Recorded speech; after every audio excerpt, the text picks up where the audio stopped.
अब हम सीखेंगे यहाँ पर ये वाला यानी क्वेश्चन नंबर 3। चलिए अब हम क्वेश्चन नंबर 3 की तरफ चलते हैं। थोड़ा मैं क्लोजअप में ले लूँ।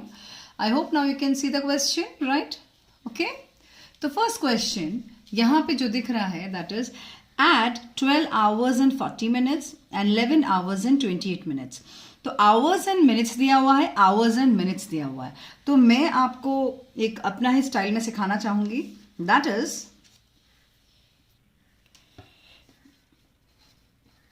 क्वेश्चन नंबर 3 का फर्स्ट है, आवर्स और मिनट्स लिख दूंगी मैं यहाँ पे HOURS आवर्स, फिर इसे लाइन बना रही हूं और फिर यहाँ पे मैं लिख रही हूँ मिनट्स।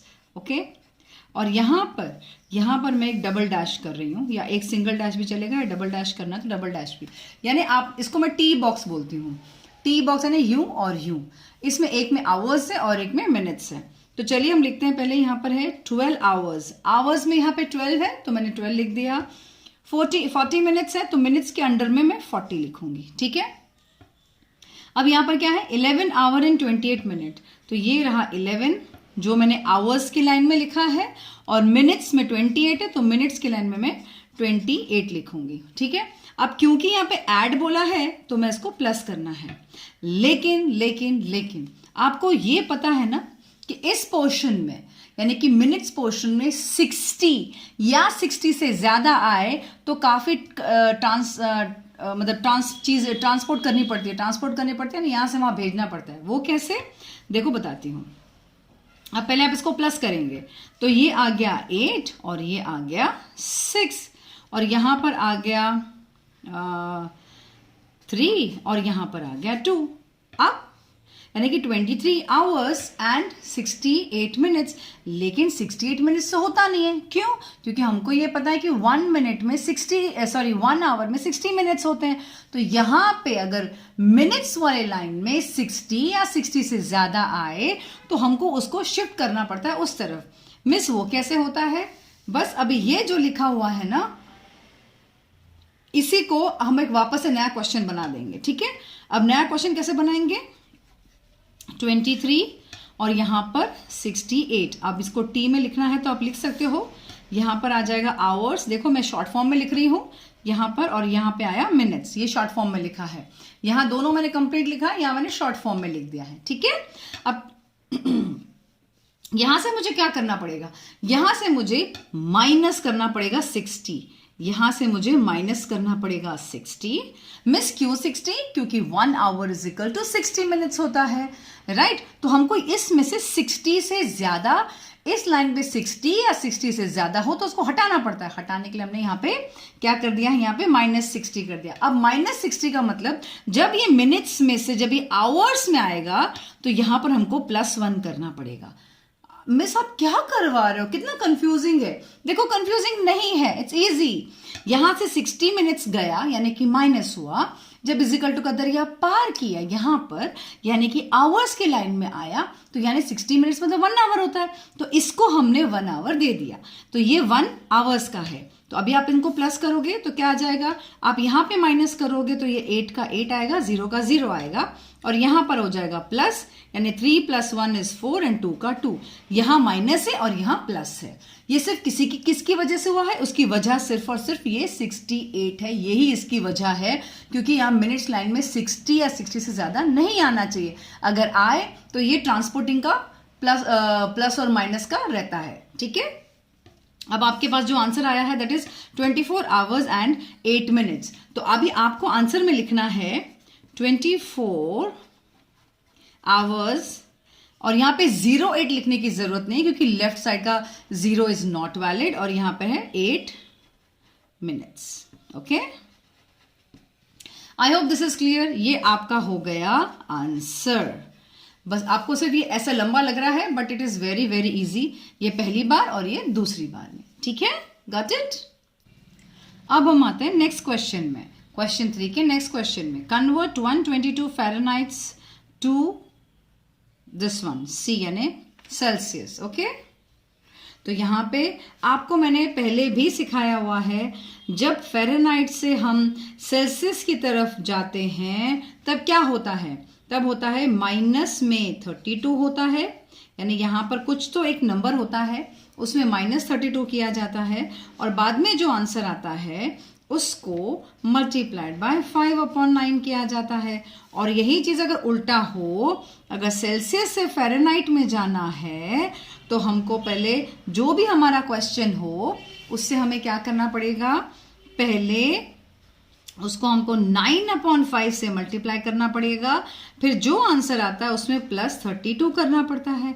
तो अब आपका क्वेश्चन क्या पूछ रहा है, आपका क्वेश्चन पूछ रहा है फ़ारेनहाइट से सेल्सियस तक। तो यहां पे हम यहां पर आ जाते हैं, ठीक है। तो यहां पर हमारा जो क्वेश्चन है 122, यानी कि हमको ये वाला फॉर्मूला लगाना है। तो ये वाला फॉर्मूला पहले दिमाग में फिट होना चाहिए। तो हम क्या करेंगे, 122 माइनस 32 करेंगे। ओके, तो पहले हम माइनस कर देते हैं। अगर आपको नहीं आता है तो आप रफ पेज उठा लीजिए और रफ पेज में आप करिए 122 माइनस 32। तो माइनस करोगे तो दिस विल कम एज, देखो यहां से 0 हो जाएगा और यहां हो जाएगा 12 माइनस 3 इज 90, दैट इज 90। तो यहां पे आ गया 90। अब 90 के बाद मुझे क्या करना है, मल्टीप्लाई बाय 5/9। तो मल्टीप्लाइड बाय 5/9, 9 1 जा 9 10 जा, तो ये 10 5 जा 50। तो 50 क्या आया है, 50 डिग्री क्या कन्वर्ट करना है, सेल्सियस करना है ना, ये आ गया सी। Got it. तो ये इसका आंसर है। ये आपके काम का नहीं था, ये मैंने आपको सिर्फ समझाने के लिए बताया, लेकिन ये आपके काम का है। तो ये वाला सम आपको ऐसे करना पड़ेगा। Is that clear, is that clear और नॉट? ठीक है, क्वेश्चन नंबर 13 का नंबर 2 है ये। अब हम नेक्स्ट क्वेश्चन पे आते हैं। Subtract this minutes, this seconds minus this minutes and this much seconds. तो देखो दो चीजें दी गई है, minutes and seconds, minutes and seconds. तो ज्योति मिस ने हमेशा क्या सिखाया है आपको, कौन से वाले टी स्टाइल में बना दो जी, इस तरह से टी स्टाइल में।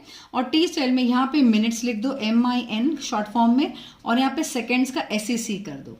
ठीक है, अब यहाँ पर जो आता है दैट इज 35 मिनट्स। तो मिनट्स के नीचे मैंने 35 लिख दिया और सेकेंड्स के नीचे मैंने 12 लिख दिया। अब यहाँ पे माइनस करना है किसके साथ में, 12 मिनट्स और 25 सेकेंड्स। अब यहाँ पर आप क्या करोगे, माइनस का साइन। अब देखो क्या करना है, क्या यहां से माइनस होता है आपके पास से, आप 2 - 5 कर सकते हो, नहीं, तो आपको यहां से मांगना पड़ेगा। यहां से मांगोगे, जैसे मैं आपको पहले रफ में एक बार करके दिखाती हूँ, शायद आपको ज्यादा समझ में आ जाएगा। अब यहाँ पे अगर आप देखें, मैंने रफ में लिख दिया है, ये सेम चीज मैंने यहाँ पे रफ में लिख दी है। अब यहाँ पे अगर आप मांगते हैं इससे, तो मांगोगे तो क्या हो जाएगा, 2 में से 5 तो नहीं जाएगा, ठीक है, क्योंकि देखो ऊपर 12 है और नीचे 25 है, और ये खुद 0 दे भी दे, ये 0 बना के इसको 12 दे भी देगा। 12 - 5 ठीक है 7 हो गया, लेकिन अब तो 0 - 2 हो गया, तो अब तो यहां से मांगना ही पड़ेगा। अब जब यहां से मांगना पड़ेगा, यानी कि इस बॉक्स से, यानी मिनट्स वाले बॉक्स से जब मांगना पड़ेगा, बहुत बड़ी हेराफेरी होती है। क्या हेराफेरी होती है कि ये वाला एक यहां पे देगा, लेकिन जब ये यहां पे अपन नहीं कट करके लेते हैं तो यहां पे 4 लिख देते हैं, ये तो बराबर है, लेकिन जैसे ही ये 1 यहां पे शिफ्ट होगा, इधर शिफ्ट होगा, तो यहां पे ये +60 हो जाएगा। MS क्यों? अरे बाबा, आपको पता है ना कि 1 मिनट = 60 सेकेंड्स, पता है ना। तो जैसे ही ये वाला 4, सॉरी यहां से जो कट करके इसको दया तो आ गई 35 को, इस 5 ने 1 दे तो दिया, ये खुद 34 बन गया, लेकिन जैसे वो इस तरफ आएगा +60 हो जाएगा, क्योंकि 1 का वैल्यू सेकेंड्स की जगह पर 60 का होता है। अब पहले हम ऐसे लिखेंगे, इसके बाद नया क्वेश्चन वापस से बनाएंगे। अब नया क्वेश्चन वापस से कैसे बनेगा वो भी देख लीजिए। मैं यहां पर आपको पहले करके बता रही हूं इस पेपर पे, दैट इज ये बन जाएगा 4 और यहां पर बन जाएगा +60। ओके, तो 12 + 60 क्या बन जाता है, बताओ क्या बन जाता है। मैं वापस एक नया बना रही हूं यहां पर, that is minutes and seconds. Okay, तो ये बन गया अभी 34। देखो ये क्या बन गया, 34। मैंने यहां पे लिख दिया 34, राइट। क्या लिखा मैंने यहां पर, 34। और ये 12 + 60, 12 + 60 अगर नहीं आता है तो प्लीज आप ऐसे करके देखें, 12 और 60 को प्लस करें। जब आप इनको प्लस करेंगे तो यहां पर आएगा 72। तो यानी जो ऊपर वाली जगह है इधर ये बन जाएगा 72 और यहां पे कोई चेंजेस नहीं होगा, ये सेम का सेम 12 भी सेम और 25 भी सेम, इन दोनों में चेंज हुआ है वो मैंने यहां पे लिखा है। इज दैट क्लियर और नॉट? ठीक है, अब यहां पे आप आसानी से माइनस कर सकते हो। 2 - 5 नहीं हो सकता है तो आप क्या करोगे, आप बाजू वाले से उधार लोगे, यानी कि इससे उधार लोगे और ये बन जाएगा 6 और ये बन जाएगा 12। तो 12 - 5 क्या होता है? 12 - 5 इज 7। 6 - 2 क्या होता है? 6 - 2 इज 4। अब यहाँ पे 4 - 2 क्या होता है? That is 2। 3 - 1 इज 2, यानी कि your answer is 22 minutes and 47 seconds. This is your answer. I hope this is very clear to you. पहले ऐसे बनाना है और इसके बाद ये करना है। जो चेंजेस सिर्फ ऊपर वाले में होंगी इन नंबर्स में, सिर्फ इन नंबर्स में चेंजेस है। I hope this is very much clear to you, right? Okay, now आगे बढ़ते हैं। अब आते हैं हम क्वेश्चन नंबर 4 में। Write each of the following as decimal, यानी कि जो क्वेश्चन दिया उसको डेसिमल में बनाना है। अब आप बोलोगे मैं डेसिमल में तो दिया हुआ है, करेक्ट, यहाँ पे परसेंटेज भी दिया गया है ना। इन शॉर्ट परसेंटेज हटाना है, परसेंटेज हटा के उसको डेसिमल में डालना है। तो हमारा जो क्वेश्चन है, क्वेश्चन 4 का जो 1 यानी सॉरी ए है, वो ये है 4.50। ओके, परसेंटेज है तो परसेंटेज हटाना है, मतलब अपॉन 100 कर दिया हमने, परसेंटेज हटाया और 100 कर दिया, ठीक है। लेकिन लेकिन लेकिन यहां पर भी तो पॉइंट है, इसका भी तो पॉइंट हटेगा, करेक्ट। तो इसका जब पॉइंट हटाएंगे तो पॉइंट के बाद कितने नंबर्स हैं? 2 नंबर्स हैं, तो यहाँ पे मल्टीप्लाई बाय 100 लिखेंगे इसका। तो इन शॉर्ट जो आपका भी क्वेश्चन बन गया ना, वो ये बन गया 450, यानी पॉइंट हट गया यहां से और अपॉन में आया दिस 1 2 3 4। अब ये तो पता है ना आपको, 1 1 जा 1 होता है और 2 0 और 2 0 यहाँ पे लिख दो तो हो गया 10,000। बिल्कुल वो गधा मजूरी करने की जरूरत नहीं है, 100 मल्टीप्लाई बाय 100 आंसर निकालने की जरूरत नहीं है, ठीक है। अब इसने क्वेश्चन में क्या बोला है हमको? Write each of the following as decimal. तो यहाँ पे डेसिमल डालना है आपको। डेसिमल डालने के लिए आप क्या करोगे? 1 2 3 4, तो 4 टिक लगाओगे नंबर के लास्ट में आके, 1 टिक 2 टिक 3 टिक एंड 4 टिक। आप बोलोगे मिस 4 के नीचे कोई नंबर ही नहीं है, करेक्ट, नंबर नहीं है तो आप अपनी मर्जी से 0 लगाएंगे, ठीक है। अब ये टिक का क्या काम है? जो टिक में है ना, ये सारे पॉइंट के बाद आएंगे। जैसे यहाँ पे पॉइंट आया और यहाँ पर आया 0 4 5 0 और यहाँ पे तो कोई नंबर ही नहीं है, तो यहाँ पे पॉइंट से पहले भी 0 आ गया। तो इन शॉर्ट 0.0450 ये आपका नंबर आया है। Is that clear? बात समझ में आ गई? भाई इतना याद रखना कि यहाँ पे भूल से भी परसेंटेज का मार्क मत लगाना, क्योंकि परसेंटेज हमने हटाया है, हमें डेसिमल सिर्फ लिखना है, तो ये हमने आंसर लिख दिया है उसका, ठीक है। ओके, अब देखो इसको कोई है ना, आपको थोड़ा कंफ्यूजन ना हो तो मैं क्लियर बता देती हूँ। कभी या मैं और लिख रही हूँ, इस क्वेश्चन को कोई यूं भी लिख सकता है 0.045, ये 0 गायब भी हो सकता है। इसका और इसका मतलब सेम है, आपको पता है ना, दोनों लाइक है ना, लाइक नंबर्स है, लाइक डेसिमल्स है। ओके, यहाँ पे पॉइंट के बाद राइट का 0 आप लिखो नहीं लिखो कोई फर्क नहीं पड़ता है। पॉइंट के बाद वाला, आई रिपीट, पॉइंट के बाद वाला अगर कोई नंबर है तो लिखो नहीं लिखो कोई फर्क नहीं पड़ता है। Okay, now coming to the B part, that is question number 4 का हम बी पार्ट करेंगे। अब बी पार्ट क्या सिखा रहा है हमको? हमें सिखा रहा है 28.3, ये रहा मेरा क्वेश्चन, ये है, लेकिन डेसिमल चाहिए, परसेंटेज नहीं चाहिए, तो परसेंटेज हटाने के लिए अपॉन 100 कर देंगे।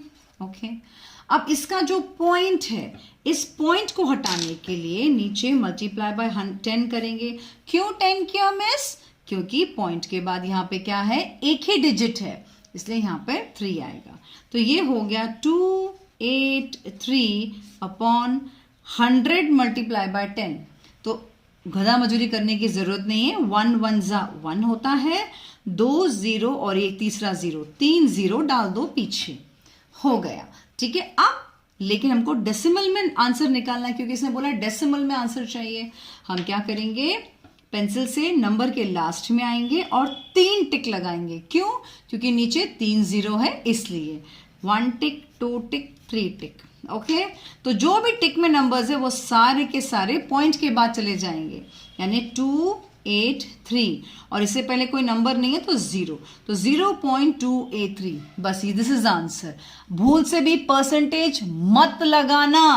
ओके, अगर आपने भूल से परसेंटेज का साइन लगा दिया पूरा रॉन्ग हो जाएगा। Got it? अब यहां पे जो 5th क्वेश्चन है उसको पढ़ते हैं। Find the average of the first 7 composite numbers. Average निकालना है तो फॉर्मूला पता होना चाहिए, और हमारे पास एवरेज का फॉर्मूला क्या होता है बताओ? आपके टेक्स्ट बुक में लिखा हुआ है ना एवरेज का फॉर्मूला, बताइए। Sum of numbers upon sum of addends. Okay, तो सम ऑफ नंबर्स, सबसे पहले आप उठाएंगे अपना रफ पेपर, और रफ पेपर में बताइए आप क्या करेंगे। सबसे पहले हमें क्या लिखना पड़ेगा? हमको पहले तो ये पता होना चाहिए ना कि 7 कॉम्पोजिट नंबर्स कौन से हैं। फर्स्ट, वो भी फर्स्ट 7। तो देखो 1 से लेकर 1 कॉम्पोजिट नंबर नहीं है, ये स्पेशल नंबर है। 2 कॉम्पोजिट नंबर है।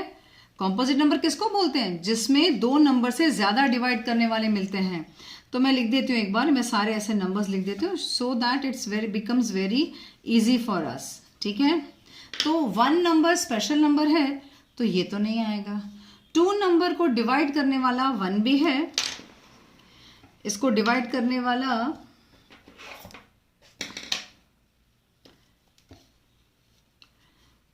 1 भी है और 2 भी है, यानी 2 नंबर इसको डिवाइड कर सकते हैं, तो ये प्राइम नंबर हो गया। ठीक है, तो ये भी नहीं आएगा। फिर इसके बाद 3 नंबर पे आते हैं। 3 नंबर को डिवाइड करने वाला 1 भी है और 3 भी है, तो ये दो नंबर्स हुए, तो ये भी प्राइम नंबर हो गया। कॉम्पोजिट कैसे होता है? एक तो 1 डिवाइड करने वाला इस 4 नंबर को, 4 नंबर खुद डिवाइड करने वाला, फिर 2 भी इसको डिवाइड करने वाला, यानी कि कॉम्पोजिट नंबर की हिस्ट्री में कौन आया? एक ये वाला 4 आया, यानी कि ये कॉम्पोजिट नंबर है। 4 क्या है? कॉम्पोजिट नंबर है। अब हम 5 के पास चलते हैं। तो 5 क्या है भाई? 5 में अगर देखो तो 5 को डिवाइड करने वाला एक तो खुद नंबर 1 है, और उसको डिवाइड करने वाला नंबर 5 है, और कोई नंबर नहीं है, तो ये भी हमारे काम नहीं आया, यानी कि 5 भी प्राइम नंबर है। ओके, इसके बाद नंबर 6 पे आते हैं। तो 6 को डिवाइड करने वाला 1 और 6 तो है ही, ये 2 नंबर्स उसको डिवाइड कर ही सकते हैं। साथ में ये 2 के टेबल में भी आता है और ये 3 के टेबल में भी आता है, यानी कि इसके 4 फैक्टर्स हैं, यानी कि 4 फैक्टर्स मतलब 4 नंबर्स डिवाइड करने वाले बैठे हैं इसको, इसीलिए ये कॉम्पोजिट नंबर कहा जाएगा नंबर 6 को। इसके बाद हम आगे आते हैं नंबर 7 को। नंबर 7 को डिवाइड करने वाला या तो नंबर 1 है या तो 7 है, इसके बाद और कोई नंबर है ही नहीं, तो अब यानी कि ये भी हमारे काम नहीं आया। अब 8 पे आते हैं। तो 8 नंबर को 1 भी डिवाइड कर सकता है, 8 भी डिवाइड कर सकता है, फिर ये 2 के टेबल में भी आता है और ये 4 के टेबल में भी आता है, राइट। तो यानी कि इसमें चार नंबर्स ऐसे हैं जो इस 8 को डिवाइड कर सकते हैं, यानी कि 4 फैक्टर्स है, तो ये हो गया हमारा कॉम्पोजिट नंबर। ओके, इसके बाद आता है नंबर 9। नंबर 9 क्या करेगा यहाँ पर? नंबर 9 पहले देखो 1 के टेबल में भी जाता है, 9 के टेबल में भी जाता है, फिर इसके बाद और किसके टेबल में आता है? 3 के टेबल में आता है ना। तो 2 नंबर से ज्यादा कोई नंबर डिवाइड करने वाला हो या फैक्टर हो तो वो कॉम्पोजिट कहा जाता है, तो ये नंबर हुआ हमारा कॉम्पोजिट। इसके बाद हमारे पास नंबर 10 है। अभी 10 को कौन कौन डिवाइड कर सकता है? 10 को खुद 1 कर सकता है, इसके बाद 10 को 10 खुद कर सकता है, फिर ये 2 के टेबल में भी आता है, 2 5 और ये 5 का भी है, यानी इन 4 नंबर से ये डिवाइड होता है, तो ये भी हुआ कॉम्पोजिट नंबर। अब देखो हमको 1 2 3 4 5 मिल गए हैं, लेकिन हमारा क्वेश्चन तो क्या बोलता है? उनको 7 चाहिए, 7 कॉम्पोजिट नंबर्स चाहिए। अब तो हमको और 2 निकालना है, तो चलिए 11 और 12 की बारी करते हैं। 11 कौन से टेबल में जाता है? एक तो 1 के टेबल में जाता है और 11 के टेबल में जाता है। क्या और कोई टेबल में जाता है? नहीं जाता है। दैट मीन्स यहाँ पे क्या होगा, ये एक प्राइम नंबर है, इसको सिर्फ 2 ही नंबर्स उसको डिवाइड कर सकते हैं, हमारे 11 काम नहीं आया। चलो हम 12 के पास आते हैं, तो 12 को कौन डिवाइड कर सकता है, एक तो 1 डिवाइड कर सकता है, फिर एक 12 डिवाइड कर सकता है, फिर ये 2 6 भी आता है, यानी इसको 2 भी डिवाइड कर सकता है और 6 भी डिवाइड कर सकता है, यानी इसमें 4 फैक्टर्स है, 4 लोग बैठे हैं इसको डिवाइड करने के लिए। So that is it is a composite number. इसके बाद आता है हमारा और एक क्वेश्चन यानी कि 13 पे आ जाते हैं हम लोग। 13 नंबर को या तो 1 डिवाइड कर सकता है या 13 डिवाइड कर सकता है, और तो कोई इसको डिवाइड ही नहीं कर सकता है। जब नहीं कर सकता है तो ये भी एक प्राइम नंबर है जो हमारे काम का फिलहाल नहीं है। चलिए अब 14 नंबर पे आते हैं। तो 14 नंबर को अगर मैं देखूं तो इसको डिवाइड करने वाला 1 है और 14 है। क्या इसके अलावा और कोई नंबर है जिसको ये डिवाइड करता है? हाँ, कौन सा? 2 7 14, यानी कि 2 टेबल में भी जाएगा और 7 के टेबल में भी जाएगा। तो ये हो गया हमारा कॉम्पोजिट नंबर। तो हमको 7 नंबर्स चाहिए थे, तो 1 2 3 4 5 6 7। अब ये नंबर्स देखो, ढूंढना कितना पड़ा है ना, कितना सारा ढूंढना पड़ा हमको, है ना। तो ये ढूंढना भी आना चाहिए, ऐसे आपको कोई नहीं देने वाला है। तो हम अब ये सारे के सारे जो नंबर्स है मैं लिख रही हूं यहाँ पर, 4 + 6 + 8 + 9 + 10 + 12 + 14। जिस पे भी मैंने डैश मारा है यहाँ पे, ये सारे नंबर्स को मैंने अभी लिख लिया, ठीक है। अब इसको अपॉन करना है सम ऑफ एडेंड्स, यानी कि ये नंबर गिनो, A1 2 3 4 5 6 7, इसको 7 से डिवाइड करना है। अब आपको इतना बड़ा नंबर अगर प्लस करना नहीं आता है, सो बी केयरफुल, हम इसको किस तरह से प्लस करेंगे, ठीक है। सबसे पहले हम क्या करेंगे, हम इसमें सबसे पहले 4 + 6 नहीं आता है तो प्लीज एक पेपर में लिख के करना, ऐसे ही मत करना, ओके। Is that clear? मैंने पहले ये चलो मैं हाँ ये लिख दिया मैंने। 4 + 6 is 10, 10 + 8 is 18, ये यहां तक 18 नंबर हो गया प्लस। अब ये 4 को प्लस कर दो आप, ठीक है। तो हम इसको प्लस करते हैं यहाँ पे, दैट इज 9, फिर है 10, फिर कौन है 12 एंड देन है 14।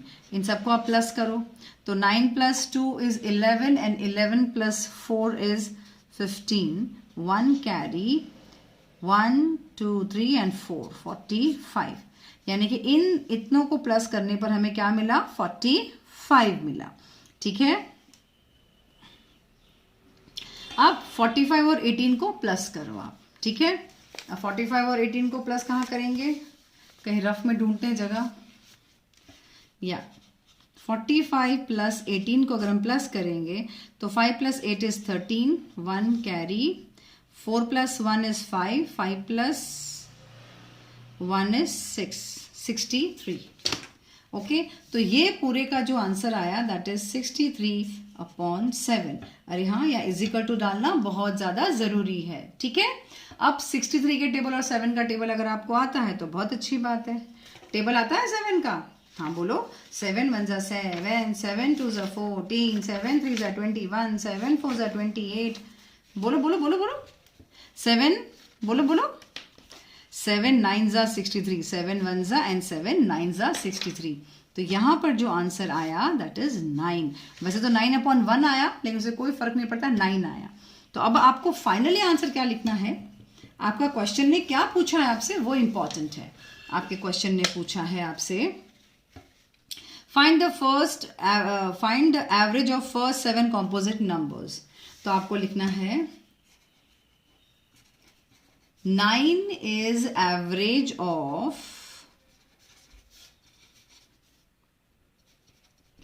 first 7 composite numbers। ये आपको लिखना ही लिखना है। Is that clear? 9 is average of first 7 composite numbers. I hope this is very clear to you. ये सम कैसे किया हुआ है, I hope आपको अच्छे समझ में आया। और सबसे बड़ा काम तो इसमें कॉम्पोजिट नंबर्स को ढूंढना था। ये हमने ढूंढा जो कॉम्पोजिट नंबर्स, राइट। ओके, तो ये वाला सम भी हो गया। आगे बढ़ते हैं।